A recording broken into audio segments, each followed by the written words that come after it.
Hello दोस्तों, नमस्कार। Aditya classes exam गुरु channel में आप सबका स्वागत है। प्रश्नों को हल करने की श्रृंखला में आज हम लोग जो है यूनिट 6 के भारतीय संस्कृति की प्रमुख विशेषताओं के विषय में प्रश्नों को हल करने जा रहे हैं। तो आइए देखते हैं आज का प्रश्न क्या है। प्रश्न को हल करने से पहले इसके पहले जो सुदर्शन चक्र 4 में जो लोग नंबर जिनका रैंकिंग था, famous and book and author जो चैप्टर था, उससे देखा जाए कि सभी लोग का 30 में 30 नंबर है।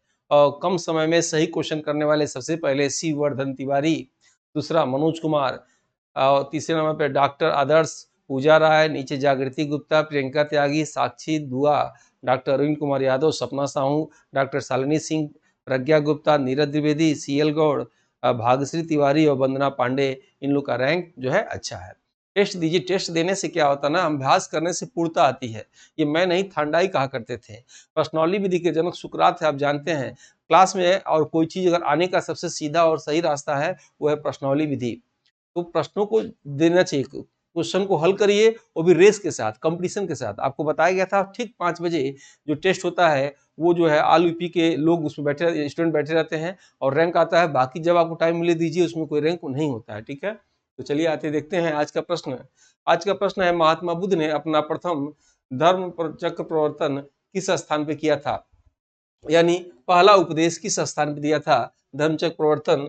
धर्मचक्र प्रवर्तन को ही प्रथम उपदेश के नाम से जाना जाता है। ठीक है, आप जानते होंगे कि बौद्ध धर्म के 4 जो है तीर्थस्थल माने जाते हैं। पहला तीर्थस्थल है लुम्बिनी, जहाँ महात्मा बुद्ध का जन्म हुआ था।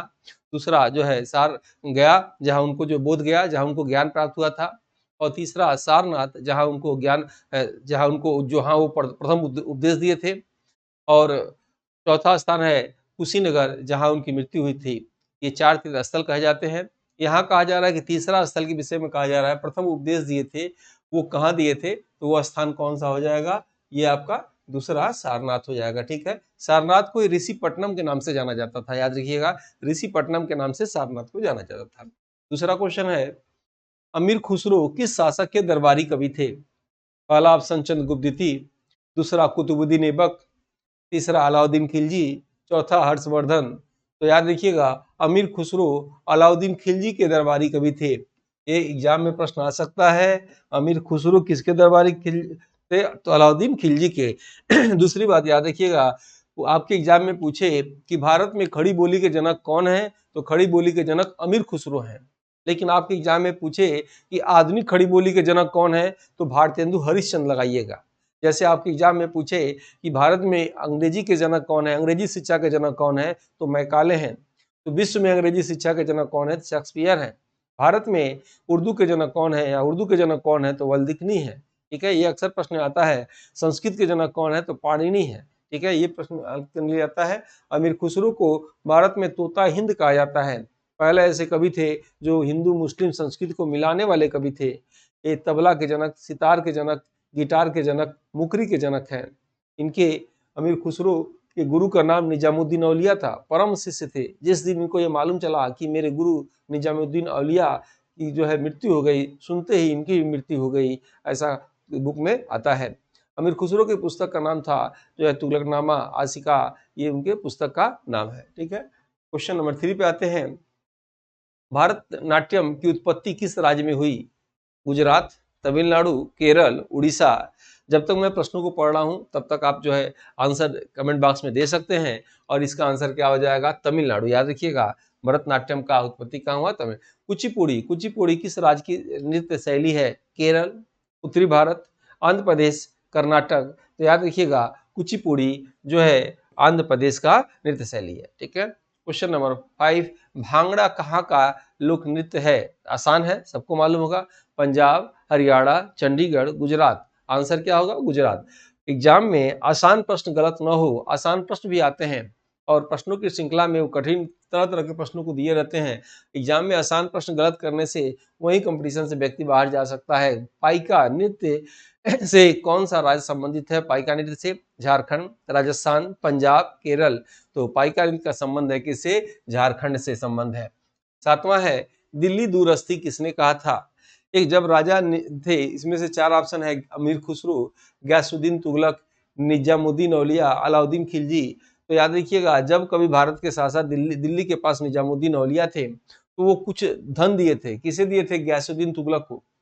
जब गयासुद्दीन तुगलक ने तुगलक वंश की स्थापना किया, तब उनसे ये धन को मांगा गया, तो उसने कहा, अभी रुको, मैं दिल्ली जीत कर आता हूँ, तब तुमको जो तुम्हारा धन लिया हूँ वापस करूंगा।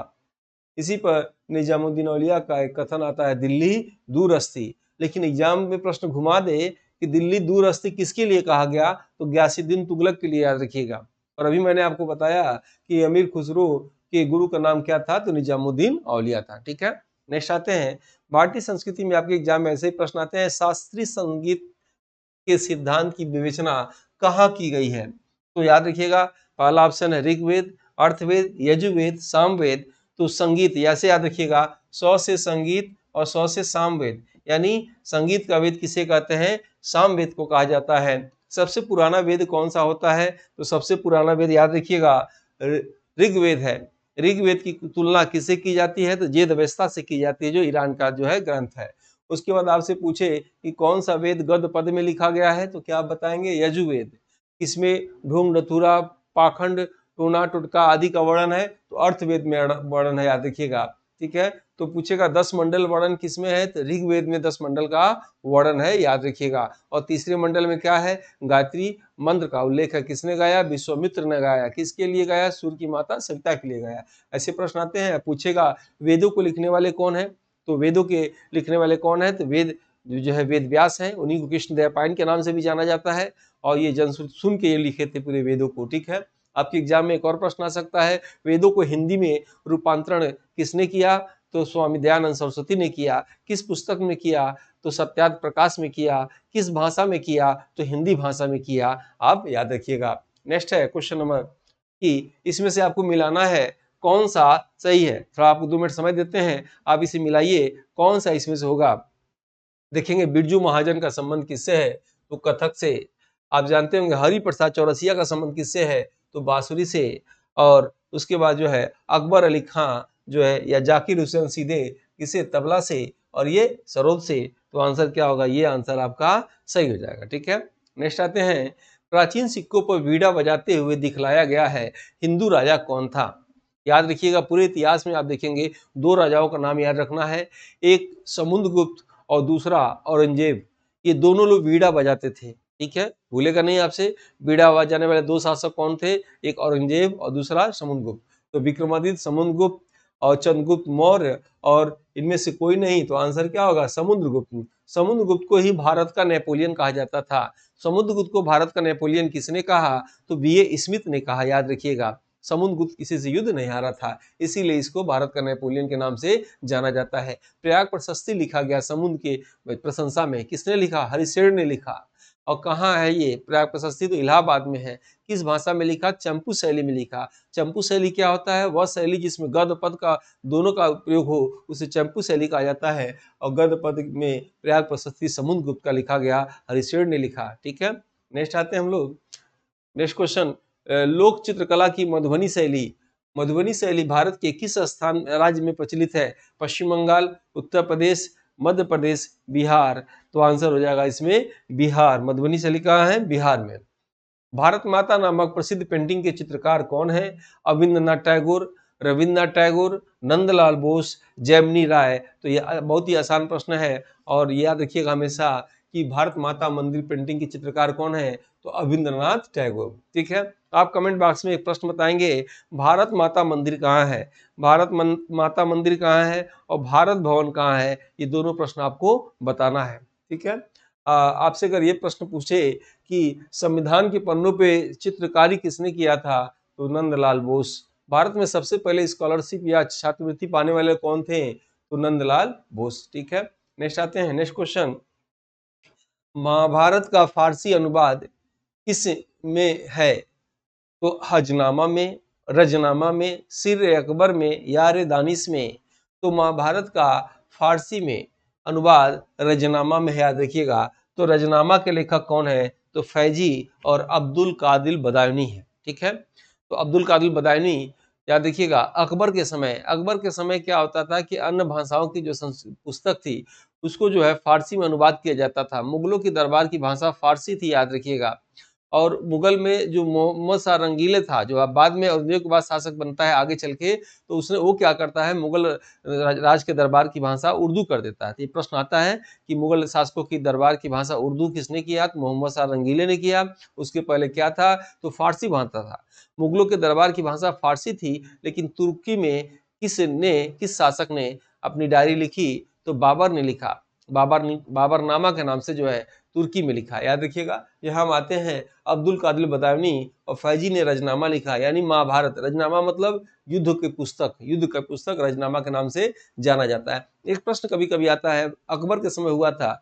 अकबर ने क्या किया था कि फतेहपुर सीकरी में एक विभाग खोला था, जिसमें जो है ये होता था, कन्वर्ट किया जाता था। एक प्रश्न आता है कभी कभी कि कौन कहता था कि मुझे अकबर की वजह से हिंदू देवी देवताओं के नाम दिन भर लेने पड़ते हैं, क्योंकि मुझे पढ़ के उसको फारसी में कन्वर्ट करना पड़ता है। तो अब्दुल कादिर बदायूनी का नाम लिखिएगा, ठीक है। एक कभी कभी किसी बुक में ये भी मैंने देखा, लिखा हुआ था कि मुगलों का दुश्मन किसे कहा जाता है, तो अब्दुल कादिर बदायूनी कहा जाता है, क्योंकि वो हिंदू देव देवताओं का नाम लेने लगा। बाद में क्या हुआ कि वो पढ़ते पढ़ते उसी में लीन हो गया, तो लेने लगा। ऐसा कुछ प्रश्न कभी कभी आ सकता है। बस यहाँ ये जानिएगा, रजनामा महाभारत का कन्वर्ट है, ठीक है। नेक्स्ट है, आप प्रश्न एक और बताइए, कश्मीर के अकबर के नाम से किसे जाना जाता है? कश्मीर का अकबर किसे कहा जाता है, आप कमेंट बॉक्स में बताएंगे। बौद्ध संघ के नियमों का उल्लेख मिलता है शुद्ध पिटक, विनय पिटक, अभिधम्म पिटक, अभिधम पिटक, और इनमें से कोई नहीं। तो क्या हो जाएगा आंसर, विनय पिटक में। याद रखिएगा, बौद्ध धर्मों के नियम लिखा गया इसमें, ठीक है। नेक्स्ट है, किसके शासनकाल में गुरु नानक देव ने सिख धर्म की स्थापना की? वह कौन शासक था? फिरोज शाह तुगलक, सिकंदर लोधी, अकबर और हुमायूं। तो याद रखिएगा, तो गुरु नानक किसके समकालीन थे? तो ये थे सिकंदर लोधी के, ठीक है। कबीर साहब पूछे, कबीर साहब किसके समकालीन थे? तो याद रखिएगा, इनके पहले जो आए थे बहलोल लोधी, उनके समय के थे, ठीक है। नेक्स्ट आते हैं हम लोग, और इसमें आ जाए कि तुलसीदास किसके समय थे? तुलसीदास अकबर के समय। याद रखिएगा, अकबर के समय तुलसीदास ने रामचरितमानस लिखा। और कहाँ लिखा? वाराणसी में लिखा। किस भाषा में लिखा? अवधी भाषा में लिखा। कितने खंडों में लिखा? 7 खंडों में लिखा। तो सबसे लोकप्रिय खंड कौन सा है? तो 5वां है। नाम क्या है? सुंदरकांड, ठीक है। अब इसमें से प्रश्न आएगा कि सबसे अधिक दास कौन बनाया था? किसने खैरात विभाग की स्थापना किया था? तो फिरोज शाह तुगलक ने। याद रखिएगा, ठीक है। हुमायूं के नाम में, हुमायूं के समय ही हुमायूंनामा लिखा गया। और हुमायूंनामा किसने लिखा? गुलबदन बेगम ने लिखा। ये हुमायूं की चचेरी बहन थी। याद रखिएगा। और हुमायूं 7 दिन में 7 रंग के कपड़े पहनता था। ज्योतिषी और जादूगिरी में बहुत विश्वास करता था। इसके विषय में कहा जाता है कि ये प्रथम ऐसा शासक था जो लड़खड़ाते हुए शासन किया और लड़खड़ाते हुए मर गया। लेनलूप इतिहासकार था, उसने इस बात को कहा था। आते हैं, हमारी टीम द्वारा एक टेस्ट पेपर तैयार किया गया है, जिसके विषय में आपको बता दें कि जो है 999 रुपये में एक टेस्ट पेपर है, जिसकी वैलिडिटी जब तक एग्जाम न हो जाए 51 का, तब तक रहेगा। और इसमें ये जो है टेस्ट पोर्टल है, पर डे इसमें टेस्ट होता है, अवकाश दिन छोड़कर। आप देखेंगे इसमें कि पीडीएफ नोट्स फ्री में, पीडीएफ नोट्स हिंदी इंग्लिश में, model test paper, syllabus wise test, group wise test, उसके बाद सालवर्ड पेपर, 6 यूनिट टेस्ट और टेस्ट वैलिडिटी एग्जाम तक है। इसके लिए आपको ये जो नंबर दिखाई दे रहा है, इस पे हेलो लिख के भेजेंगे तो आपको सॉफ्टवेयर की एक लिंक जाएगी, उसे आप इंस्टॉल करके उसमें फ्री में पड़े पीडीएफ वीडियो और क्वेश्चन को देखकर अच्छा लगे तो परचेज कर सकते हैं। जो लोग वीडियो को अभी तक लाइक न किए हों, लाइक कर दीजिए और सब्सक्रिप्शन जरूर कर दीजिएगा, सब्सक्राइब जरूर करिए, ताकि आपकी जो भी वीडियो हो उसको सबसे पहले मिले। सभी तरह की सूचनाओं के लिए यूपीएससी की स्पेशल ये चैनल है, आप जो है टेलीग्राम ग्रुप को ज्वाइन कर लीजिए, जो डिस्क्रिप्शन बॉक्स में दिया गया है। चलिए आइए मिलते हैं, देखते हैं next question. Vivekananda rock memorial कहाँ स्थित है? लद्दाख में, कन्याकुमारी में, अंडमान में और श्रीनगर में। तो याद रखिएगा, विवेकानंद रॉक मेमोरियल जो है कन्याकुमारी है। आपके एग्जाम में एक प्रश्न ऐसे पूछे कि भारत का मुख्य भूमि से सबसे दक्षिणम बिंदु, अगर मान लीजिए ये भारत है, अगर आपके एग्जाम में पूछे कि मुख्य बिंदु से सबसे दक्षिणम बिंदु, तो कन्याकुमारी लगाइएगा। देखिए, मुख्य बिंदु का नाम न रहे, भारत का सबसे दक्षिण बिंदु पूछे, तो याद रखिएगा इंदिरा पॉइंट लगाइएगा। इंदिरा पॉइंट कहाँ है? अंडमान निकोबार का सबसे आखिरी छोर पे है, जो आज समुद्र के अंदर है। ग्लोबल वार्मिंग की वजह से वो डूब चुका है, ठीक है। आते हैं नेक्स्ट क्वेश्चन। नेवरोज त्योहार किससे संबंधित है? तो जैन धर्म, पारसी धर्म, सिख धर्म और बौद्ध धर्म। तो याद रखिएगा नौरोज त्योहार मतलब पारसी नया वर्ष, इसको बलबन ने शुरू किया था, याद रखिएगा। तो नौरोज त्योहार पारसी नौ वर्ष कहलाता है, ठीक है। और पारसी धर्म के कौन थे? दादा भाई नौरोजी किस धर्म के थे? पारसी धर्म थे। एक कभी कभी संस्कृति में प्रश्न आ सकता है कि खुले में सावधान किस धर्म के लोग करते हैं? तो पारसी धर्म के लोग कहते हैं, कहा जाता है कि जो है शव को जो है खुले स्थान पर रख दिया जाता है, जीव जंतु जिनको कुछ खाना होता है खा लेते हैं, और जो लास्ट में बचता है उसे ही दफना दिया जाता है। इससे क्या होता है, वो उसकी आत्मा बहुत पुण्य मानी जाती है और शुभ माना जाता है कि जाते जाते भी उसकी शरीर किसी का पेट भरने के काम में आ जाता है। जैसे आप जानते हो कि कुछ लोग मरने से पहले अपने अंगों का दान करते हैं, ठीक है, वो एग्रीमेंट हो चुका रहता है, हम मरे तो मेरे अंगों का दान हो जाए, यानी मरते मरते भी वो लास्ट में किसी की सेवा करके जाते हैं, ठीक है। नेक्स्ट देखते हैं हम लोग, जल्लीकट्टू नामक त्योहार किस राज्य में मनाया जाता है? आंध्र प्रदेश, तेलंगाना, कर्नाटक, तमिलनाडु। अब याद होगा इसको बंद कर दिया गया था, लेकिन ये दोबारा वहां राज्य सरकार ने इसको चालू कर दिया। तो जल्लीकट्टू याद रखिएगा तमिलनाडु। ये सांडों का खेल होता है, सांड का जैसे आप देखते हैं कई लोग सांड से खेलते हैं, सांड उनको मारता है फिर वो भागते हैं, ठीक है, वहां की परंपरा कुछ है। 19वां देखिएगा, भारतीय सर्वेक्षण विभाग का मुख्यालय कहाँ स्थित है? चंडीगढ़, हैदराबाद, देहरादून, नई दिल्ली। याद रखिएगा इंपॉर्टेंट है, भारतीय सर्वेक्षण विभाग का मुख्यालय कहाँ है? तो देहरादून में है, ठीक है। नेक्स्ट क्वेश्चन, भारत में राष्ट्रीय अभिलेखागार की स्थापना किस वर्ष हुआ? राष्ट्रीय अभिलेखागार की स्थापना भारत में 1891, 1835, 1830, 1480, तो 1891 में हुआ। श्री अरबिंदो आश्रम कहाँ स्थित है? तमिलनाडु, कर्नाटक, रामेश्वरम, पुडुचेरी। आंसर क्या होगा? पुडुचेरी। नेक्स्ट आते हैं, मुगल गार्डन राष्ट्रपति भवन भारत के राष्ट्रपति का आधिकारिक निवास में स्थित है।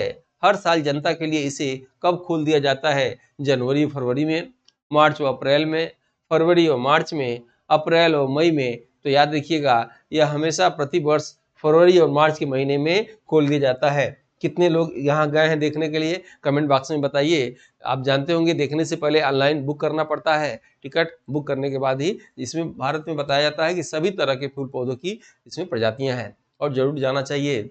नेक्स्ट देखिए, प्रार्थना समाज के संस्थापक कौन है? आत्माराम पांडुरंग, बाल गंगाधर तिलक, एनी बेसेंट, रास बिहारी बोस। तो ऐसे प्रार्थना समाज, ब्रह्म समाज, तो आर्य समाज, अक्सर कंफ्यूजन हो जाता होगा आप लोग को, तो सबको एक एक लाइन बना लीजिए, बना के याद कर लीजिएगा। लेकिन आत्मा याद रखिएगा, आत्मा से पांडुरंग प्रार्थना करते हैं। गॉड की प्रार्थना कैसे करते हैं? आत्मा से पांडुरंग प्रार्थना करते हैं, मतलब हृदय से करते हैं, यानी प्रार्थना समाज के कौन हो जाएंगे? आत्माराम पांडुरंग। ऐसे भूलेगा नहीं आपको, ठीक है। नेक्स्ट देखते हैं, रामकृष्ण मिशन की स्थापना किसने किया था? दयानंद सरस्वती, स्वामी विवेकानंद, राजा राम मोहन राय, ईश्वर चंद्र विद्यासागर। सबसे पहले कमेंट बॉक्स में आपको बताना है कि रामकृष्ण मिशन का मुख्यालय भारत में कहाँ है, ठीक है। अब देखिएगा रामकृष्ण मिशन की स्थापना किसने किया था? तो स्वामी विवेकानंद। आप लोग कमेंट करेंगे तो मुझे भी एक्टिविटी रहेगा कि हाँ आप लोग देख रहे हैं और आप सबको अच्छा लग रहा है। गौतम बुद्ध की माँ किस वंश से संबंधित थी? और आप लोग जरूर लिख दिया करिए, इस बार इंटरव्यू पर मैंने बताया था लिखते रहना चाहिए। और गौतम बुद्ध की माँ किस वंश से संबंधित थी? शाक्य वंश, माया वंश, लिच्छवी वंश, कोली वंश। शाक्य वंश तो महात्मा बुद्ध थे, तो कोली वंश से, तो याद रखिएगा कोली वंश से इनकी माता थी। नेक्स्ट है, थाई पुसम त्योहार निम्नलिखित में से किस समुदाय के द्वारा मनाया जाता है? तमिल, तेलुगु, मराठी और मलयालम। ये इंपॉर्टेंट प्रश्न अक्सर आता है। थाई पुसम त्योहार याद रखिएगा ये तमिल का त्योहार है और इस समुदाय द्वारा ये मनाया जाता है। आपसे पूछा जाए तमिल भाषा कहाँ की है? तो तमिलनाडु की। तेलुगु भाषा कहाँ की है? तो आंध्र प्रदेश की। और किसका? तेलंगाना का। मलयालम भाषा कहाँ का है? तो केरल का। केरल का लक्षद्वीप का भी मलयालम है, याद रखिएगा एग्जाम में पूछा हुआ था। लक्षद्वीप की क्या है? मलयालम। और कुकड़ी मराठी कहाँ का है? आपका महाराष्ट्र का। डोगरी कहाँ का है? तो डोगरी जम्मू कश्मीर का। बिहू असम का, याद रखिएगा। मैथिली संताली ये बिहार और झारखंड का है, ठीक है। तो आइए नेक्स्ट क्वेश्चन देखते हैं, स्टेच्यू ऑफ यूनिटी का संबंध किससे है? सरदार वल्लभ भाई पटेल से, दीनदयाल उपाध्याय से और अटल बिहारी वाजपेयी से? कोई नहीं। तो याद रखिएगा स्टेच्यू ऑफ यूनिटी विश्व की सबसे ऊंची मूर्ति है वर्तमान में, जो कहाँ है? नर्मदा नदी पर एक द्वीप है जिसका नाम है साधु बेटा द्वीप। उसी जो है उसी पर बना हुआ है स्टैचू ऑफ यूनिटी जो विश्व की सबसे ऊंची मूर्ति है, कितना फुट है, कितना मीटर लंबाई है, आप कमेंट बॉक्स में लिख के बताएंगे। यह इतनी ऊंची मूर्ति है कि 12 किलोमीटर दूर से ही दिखती है। इस मूर्ति को देखने के लिए आपको केवड़िया रेलवे स्टेशन पे उतरना होगा ट्रेन से। अब केवड़िया रेलवे स्टेशन का नया नाम एकता नगर रेलवे स्टेशन पड़ गया है। याद रखिएगा, भारत का बिस्मार्क, भारत का लौह पुरुष सरदार वल्लभ भाई पटेल को कहा जाता था। सरदार वल्लभ भाई पटेल भारत के प्रथम उप प्रधानमंत्री थे, सूचना प्रसारण मंत्री थे, एकता पुरुष के नाम से ही जाना जाता है। इसीलिए राष्ट्रीय एकता दिवस 31 अक्टूबर को मनाया जाता है। आप जानते होंगे जम्मू कश्मीर राज्य को तोड़ के केंद्र शासित प्रदेश बनाया गया तो किस डेट को, 31 अक्टूबर को, 31 अक्टूबर 2019 को। और ये मूर्ति का भी स्थापना जब किया गया तो 31 अक्टूबर के दिन जो है इसका उद्घाटन किया गया। ठीक है, नेक्स्ट आते हैं हम लोग। और इंडोनेशिया में उस मंदिर का नाम क्या है जहां रामायण और महाभारत के चित्र बनाए गए? बोरोबुद्दूर, कैलाशनाथ, अंकोर वाट और बुद्धिसवाड़ा। तो क्या होगा? बोरोबुद्दूर मंदिर। याद रखिएगा, इंपॉर्टेंट प्रश्न है, आप आगे चाहे जोड़ सकते हैं। क्या? मंदिर। निम्नलिखित में से कौन वस्तुतः गार्डन नहीं है? मतलब कह रहा कौन गार्डन नहीं है, बागीचा नहीं है? हैंगिंग गार्डन मुंबई में है, सही है। ईडन गार्डन कोलकाता में है, बिंदा गार्डन मैसूर में है, खुसरो गार्डन लखनऊ में है। तो ईडन गार्डन कलकत्ता में तो है, लेकिन ये क्या है? स्टेडियम है। याद रखिएगा, स्टेडियम है तो गार्डन की श्रेणी में नहीं आएगा। तो क्या आंसर होगा? बी आंसर हो जाएगा। ठीक है। और गोलकुंडा किला किस राज्य में है? याद रखिएगा, विश्व के 36 कैरेट का हीरा, कोहिनूर हीरा, जो आज ब्रिटेन में है, कहाँ से निकला था? तो गोलकुंडा की खान से निकला था। गोलकुंडा की खान से प्रतापरुद्र देव ने उसको पाया था और गिफ्ट दे दिया मलिक काफूर को, और मलिक काफूर ने गिफ्ट दे दिया किसको? अलाउद्दीन खिलजी को। ऐसे करते करते लास्ट में अंग्रेजों के हाथ लगा, अंग्रेज उसे ब्रिटेन लेके चले गए। और वही पूछा जा रहा है कि गोलकुंडा तो गुजरात, तेलंगाना, आंध्र प्रदेश, कर्नाटक, पहले ये था आंध्र प्रदेश में, लेकिन अब आ गया कहाँ? तेलंगाना में। यानी गोलकुंडा की खान कहाँ है? जो है तेलंगाना से। लेकिन वर्तमान में हीरा कहाँ से निकलता है? वर्तमान में हीरा पन्ना जिला मध्य प्रदेश से निकलता है। और दोस्तों, ये क्लास कैसा लगा आप जरूर बताइएगा, फीडबैक दीजिएगा जरूर। हम लोग मिलते हैं नेक्स्ट क्लास में नए नए प्रश्नों के साथ। वीडियो कैसा लगा आप जरूर बताइएगा। मिलते हैं नेक्स्ट क्लास में। जय हिंद, जय भारत।